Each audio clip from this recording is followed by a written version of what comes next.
Matthew, your assessment of that performance, and obviously as it went to 120 minutes. Yeah, Stevenage deserved to win for me. We had control of the game probably last 20 minutes of the first half, and then a poor defensive errors led to their goal.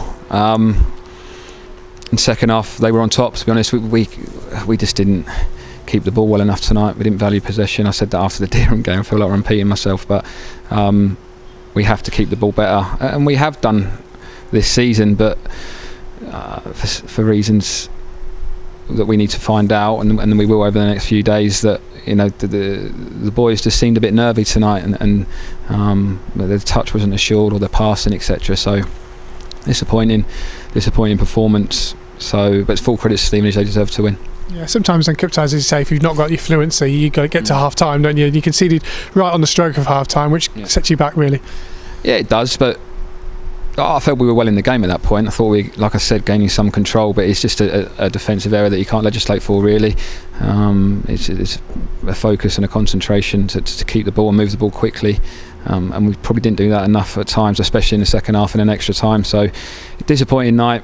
They're young lads, and I hope they learn from this tonight, and we'll look at it as staff as well, what we could have done better, and hope the players do as well. Yeah, Sean got you the goal right at the death that sent it into extra time, and I say the first 5 minutes of extra time, that goal gave you a bit of a visible lift, but then obviously the goal sort of kills it a little bit. Yeah, it does. It did give us a lift, obviously right towards the end, and the lads were buoyant, but again in extra time I still didn't feel like we kept the ball well enough. I thought they were tiring, and I thought there was opportunities for us if we got that second, third, fourth pass in where spaces would open up for us, and we just didn't manage to do it for whatever reason.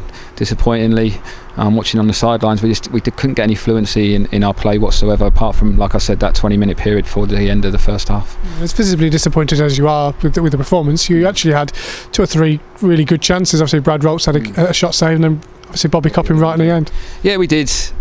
We had some decent chances. I still think we could have created far more, but that was a disappointing thing. That those chances for Brad were good chances that you'd probably expect Brad to put away, but I expected us tonight to create chances throughout the game, and we didn't do that.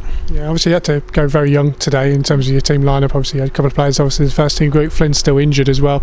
It's quite a youthful under 18 group you had out there. I mean, they'll learn from that experience. No, they will do. Young Kellen Hickinson coming on in the second half. He's an under 16, and I've got a scholar with us, so he's a good little player, and that experience will help him tonight. But they were young as well, Phil, so there's no excuses on that part. They had an under 16 keeper and an under 16 fullback.